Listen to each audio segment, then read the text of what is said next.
तो hello guys, good morning and जय हिंद। कैसे हो आप सब? उम्मीद करता हूं अच्छे होंगे। तो फाइनली इंडियन एयरफोर्स की तरफ से वैकेंसी का ऑफिशियल नोटिफिकेशन जारी कर दिया गया है। जी हाँ दोस्तों, मैं आपको बता देता हूं सबसे पहले ये किस नाम से आया है। ये आया है आपका अग्निवीर वायु के नाम से। अब देखो, कुछ लोग ये सोच रहे होंगे कि इसमें कुछ बदलाव हुआ है, ठीक है।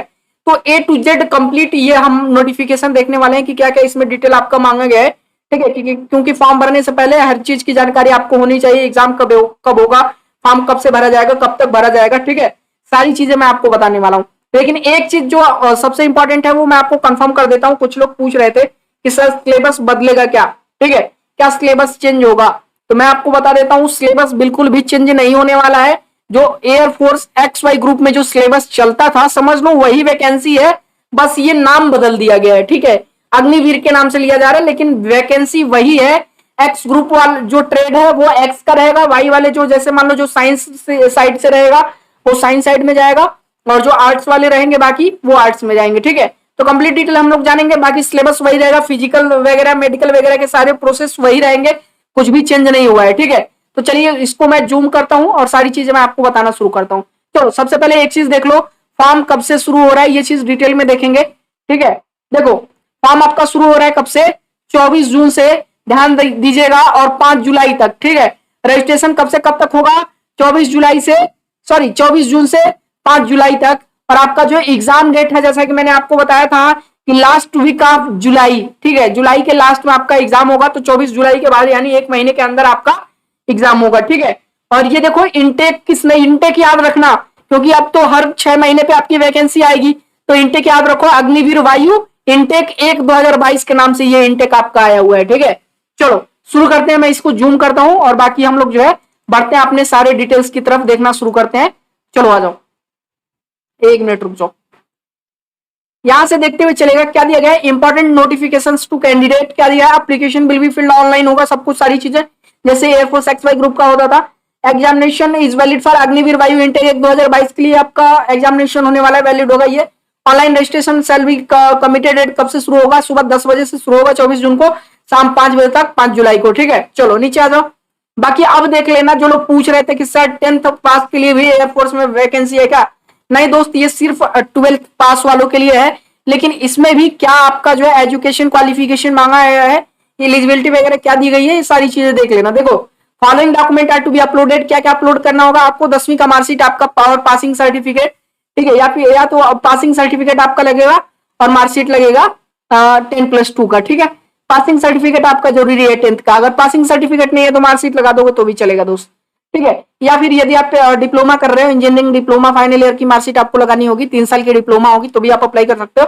नेक्स्ट आपका 2 साल का वोकेशनल कोर्स का, अगर आप कोई वोकेशनल कोर्स कर रहे हो, सब्जेक्ट फिजिक्स इंग्लिश मैथ जो वोकेशनल कोर्स है आपका, वो भी लगा सकते हो, ठीक है। चलो नेक्स्ट आ जाओ। Passport size recent colour photograph आपका होना चाहिए, जो कि अप्रैल 2022 से पहले का नहीं होना चाहिए, ठीक है।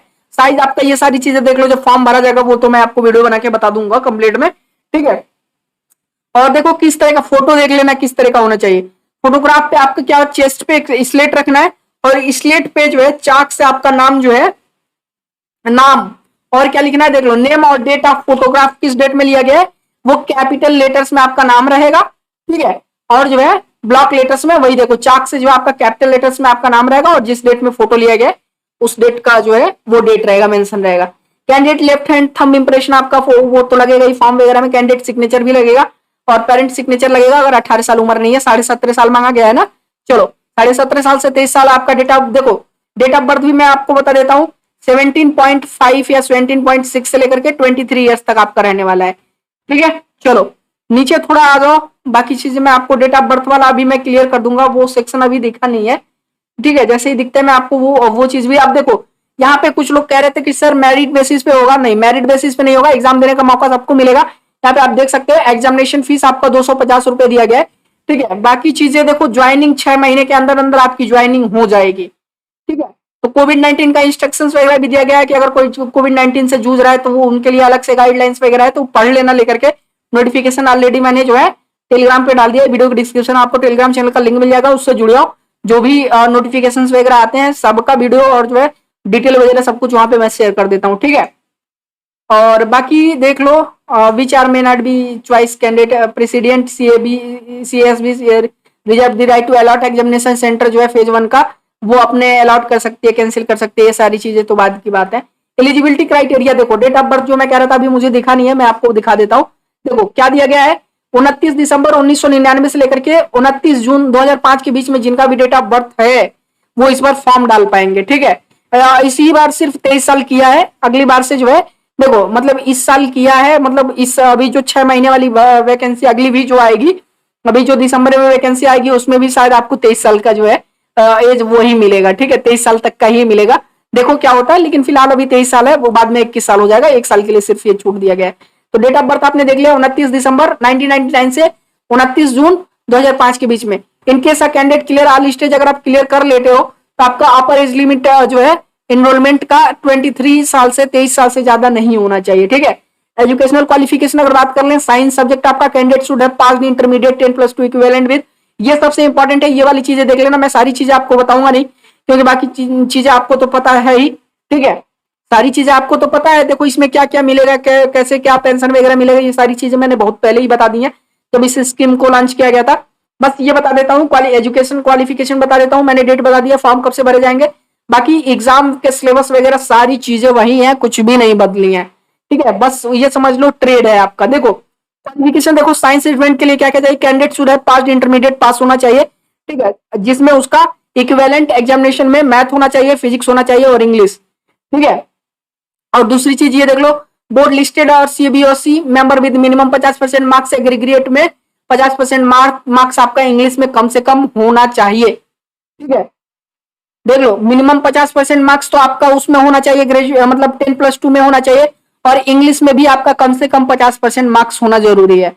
नेक्स्ट देखो पास 3, अगर डिप्लोमा कर रहे हो तो डिप्लोमा वाले तो अपना पढ़ लेना यार, ठीक है। और देखो हाँ, और अगर देन अगर आप साइंस हो, मतलब साइंस में अगर साइंस से नहीं हो, अगर आर्ट से हो तो आर्ट साइड के लिए वाई ग्रुप वालों के लिए देख लो क्या क्या है, मतलब नॉन टेक्निकल में हो तो पास इंटरमीडिएट 10+2 इक्विवेलेंट एग्जामिनेशन किसी भी सब्जेक्ट से होना चाहिए, मिनिमम 50% मार्क्स होने चाहिए, और इंग्लिश में भी आपका 50% मार्क्स होना जरूरी है, ठीक है। चलो नीचे आ जाओ, और बाकी कुछ खास तो इसमें है नहीं, ठीक है, सारी चीजें। हाँ ये मेडिकल स्टैंडर्ड जरूर देख लेना जो हर बार इंपॉर्टेंट होता है, फिजिकल वगैरह के बाकी सारी चीजें वही सेम रहने वाली हैं। देखो मिनिमम हाइट आपका 150, देखो कुछ भी चेंज नहीं हुआ है, 152.5 सेंटीमीटर आपका जो है सीएमएस वही रहेगा हाइट। चेस्ट आपका मिनिमम 5 सेंटीमीटर, जो जितना भी आपका चेस्ट होगा 5 सेंटीमीटर उसको एक्सपेंशन होगा, एक्सपेंड करना होगा चेस्ट को, ठीक है।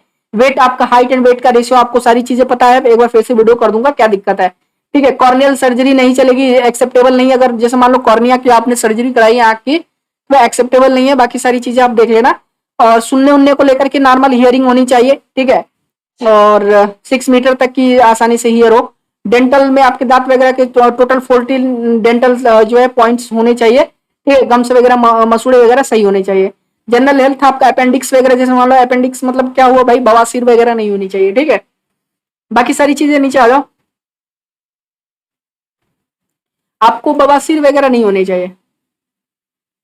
अपेंडिक्स आपका दूसरी चीज है, देखो ठीक है, ये तो आपका इसके बारे में आपको बता दूंगा, लेकिन इसमें बवासीर का भी जैसे मान लो कि जो आपका ये स्किन इन्फेक्शन होता है ना, बवासीर वाला भी नहीं होना चाहिए, वो सारी चीजें भी चेक करते हैं लोग, बाहर कर देते हैं।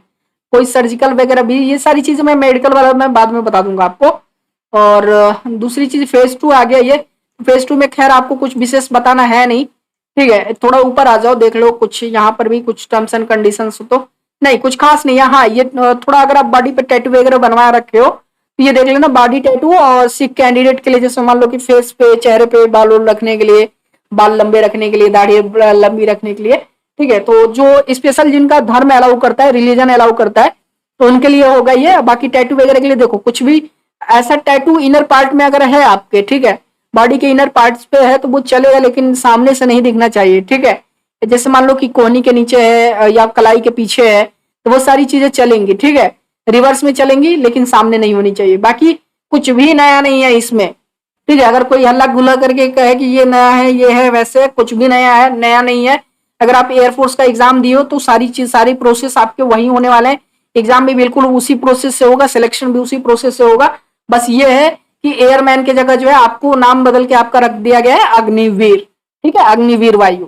बाकी वीडियो पसंद आया तो वीडियो को लाइक कर दिए और फटाफट इस वीडियो को सब तक पहुंचा दीजिए, शेयर कर दीजिए, ताकि सबको इसके बारे में कंप्लीट डिटेल में पता चल सके। फिलहाल के लिए फिर मिलते हैं एक नए वीडियो में, तब तक के लिए धन्यवाद। चैनल को सब्सक्राइब करके टेलीग्राम पे जुड़ जाइएगा, वीडियो को डिस्क्रिप्शन में लिंक है। चलिए फिर मिलता है नेक्स्ट वीडियो में, धन्यवाद।